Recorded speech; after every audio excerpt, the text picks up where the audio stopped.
Ranking Member Paul for his opening remarks. Since 2020, American families, communities, and businesses have borne the devastating consequences of the COVID-19 pandemic. Lives were unnecessarily lost, civil liberties were unilaterally stripped away by government bureaucrats. Taxpayers will carry the burden of the trillions of dollars borrowed and spent by the government for decades and generations to come.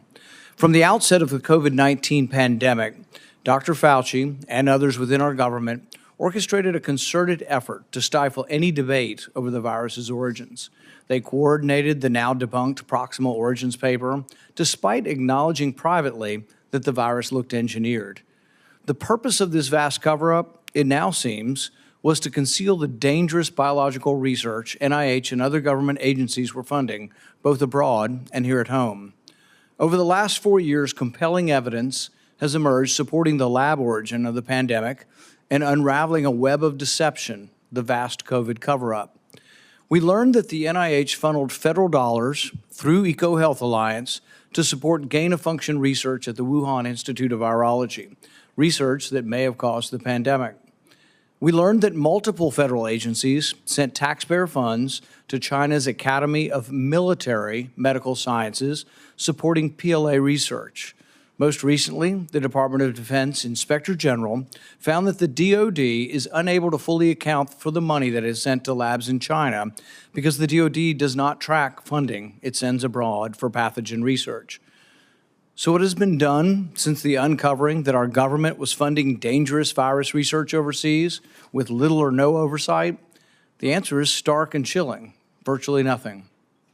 Some prefer this inaction, finding comfort in the shadows of bureaucracy and secrecy. They want Congress to remain passive, to accept their reassurances without question. We've fixed it. The problem's done. Nothing to see here. But we cannot stand idly by. We must demand accountability, strive for transparency, and ensure the safety of our citizens is never again compromised by negligence or deceit. You don't need to be convinced that COVID-19 virus originated from a lab leak to recognize the imminent need for oversight mechanisms. The mere possibility that the virus could have emerged from such risky research should be more than enough to prompt decisive action. How can we trust in a system that so blatantly ignores its own safeguards? How can we believe in leadership that permits such dangerous research without conducting stringent oversight, risking global health for the sake of dubious scientific advancement? This is not merely a failure, it's a betrayal of public trust. We sit here today at a critical juncture, facing what many believe is the nuclear threat of our time. Gain-of-function research, manipulating viruses to make them more lethal, poses a danger akin to that of an atomic bomb.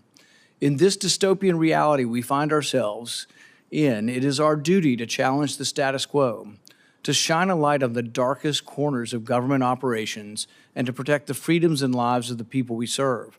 The era of complacency must end, and change must begin with us. We must demand accountability for the grave oversights that were revealed by the COVID-19 pandemic. The safety of our nation and the trust of its institutions depends on it. This is why yesterday I introduced the Risky Research Review Act to codify an independent oversight of dangerous scientific research funded by the federal government. My bill would establish an independent board within the executive branch to oversee federal funding for high-risk life sciences research, ensuring the protection of public health, safety, and national security. The board would be comprised of non-government, scientific, and national security experts who would have the responsibility of reviewing and approving high-risk life sciences research proposals prior to the release of federal funds. The bill would also implement mechanisms to ensure accountability from agencies and applicants applying for federal funds to conduct high-risk research. My bill not only strengthens transparency, but also ensures that public health decisions are made in the best interests of the American people, free from financial motives and prioritizing national security. The Risky Research Review Act is endorsed by stakeholder groups and distinguished scientists, including the former director of the Centers for Disease Control, who's here with us today, Dr. Robert Redfield.